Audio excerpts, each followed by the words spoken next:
So today we're going to be looking at the heater fan. Unfortunately mine suffered with the real common problem where the heater fan has stopped working. And I know for so many people it's such a problem.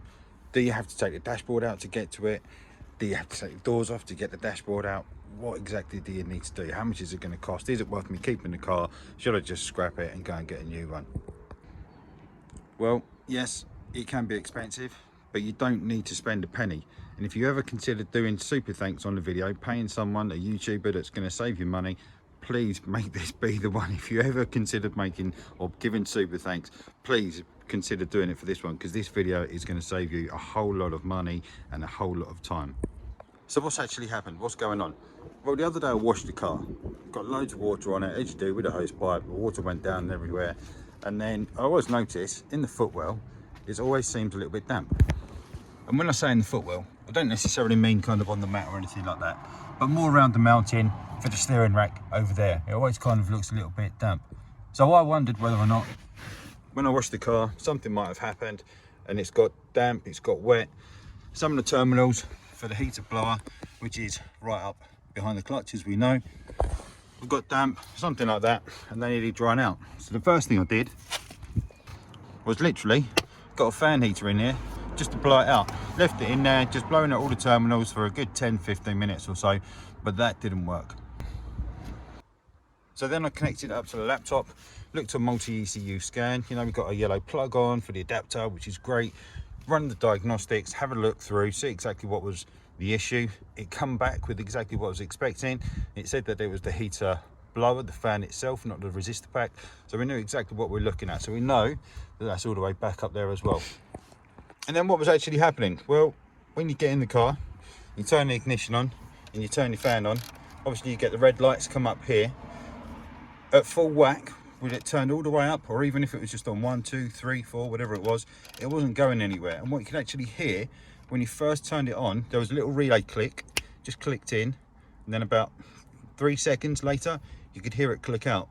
So that's what made me think, well, maybe it is going to be something that we can just kind of reset or something like that. But like I say, it didn't work, but we knew exactly what we were looking at. It was the heater blower, the fan. So then I was thinking, great, what do I do? Because the last thing I want to do is have to take the dashboard out or take the steering column out, so that you can kind of do the old trick of taking the steering column out so that you can get up there and remove it, unscrew it, you know, take all the cover off and stuff like that. And I thought, I can't be dealing with that.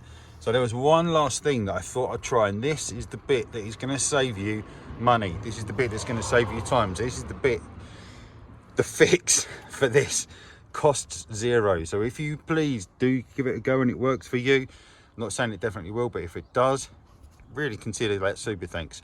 If you've ever wanted to give any money for anything for someone as a little reward, it would be this. So what did I do? Let's get around to it. Stop talking. Well, the first thing is to try and get access to it as best as possible. So that means, one, removing this plastic cover. So we know how this comes off because we've done our pollen filter. Hopefully when you've serviced the car, you just unpull this little clip. We can see that clip. It's kind of got that little tab bit on it. I don't know if you can see with the light there, it's pretty bright. There's a lot of glare today. Take that out, and then essentially this cover should come away. There's a little clip that just goes underneath the carpet, and then down this seam side here there's some other clips. From here, obviously this is cars with the right hand drive, the pedals are in the way. If yours is European or kind of left hand drive, then your pedals aren't going to be here, so they're going to be a whole lot easier. But I still recommend removing as many parts to make this as easy as possible. The next thing you've got then is your pollen filter cover. So we just need to slide that down. There we go, that comes down, that comes away. And then we need to take our pollen filter out. So if you've not changed your pollen filter in a while, now's a good opportunity to get that out as well, he says.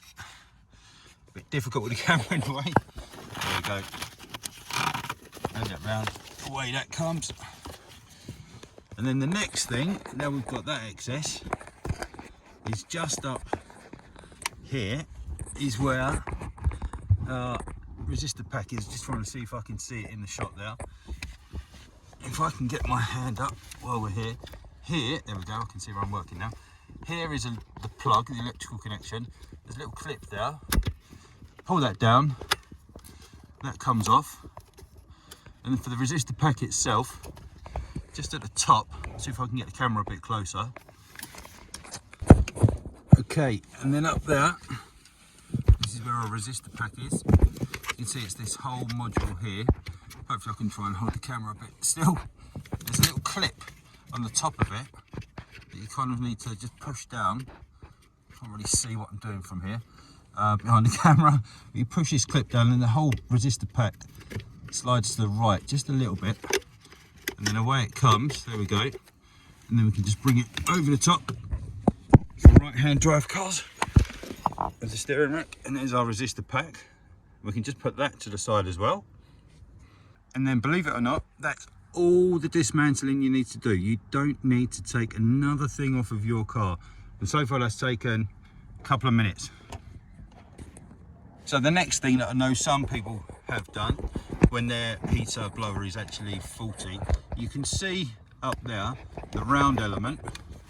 Not sure if I can get my hand up there. There we go, that whole piece here. There's some fixing screws. Well, there's a fixing screw, grub screw further just up there I think, and then there's 3 cover screws that you need to remove the fixing screw. That piece then rotates, and then you can take the lid off, and then you can pull it out with holding the clutch down and taking your whole steering column rack and everything out of the way if you needed to change your fan. But hopefully you don't need to change your fan. I certainly didn't, and I saved lots of money and time and effort. So this is the magical bit. Now we've got the pollen filter out of the way, and we've got the resistor out of the way. We should, and you can see. Yeah, there you go. So you can just about see the veins of the fan there. It looks like a water wheel or something just at the top of the screen there. And using a long screwdriver or something similar, you can just about reach it. So I'm just about poking a screwdriver in there all the way over the top. There you go. You can just about see it reaching it.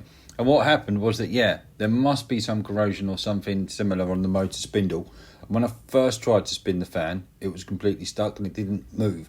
The relay that I said about, that clicked on and then clicked off, did so because the fan, or rather the computer, received an error back from the fan, rightly so, which hopefully prevented any fires. But then what I did with the screwdriver was just use a bit more pressure, give it a real good push, and away it went. It then started turning. So then what I did was just give it a good full couple of turns just to make sure that it was moving freely.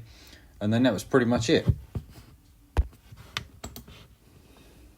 Right, so now then it's just a case of putting it all back together. I'll do that now. Then we'll turn the ignition on and we'll show you the fans working.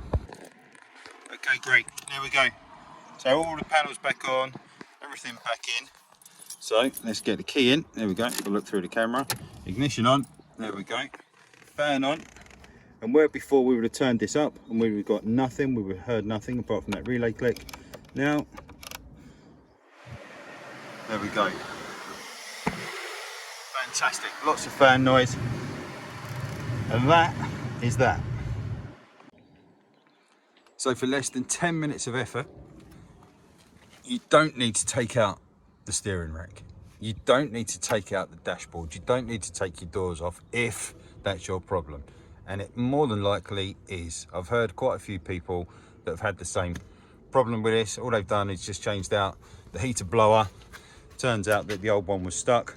So give this a go first. If you've got a problem, give it a go. Hopefully it will save you a whole lot of time and effort, and you can do it on the driveway in 10 minutes. So there we go. Hopefully that's saved you thousands of pounds. If you have, remember to give us a super thanks. If not, give us a like at least, and remember to subscribe. Easiest way to find your way back to the channel. But for now, thanks very much for watching. Really appreciate you taking the time. We'll see you in the next one. Cheers all.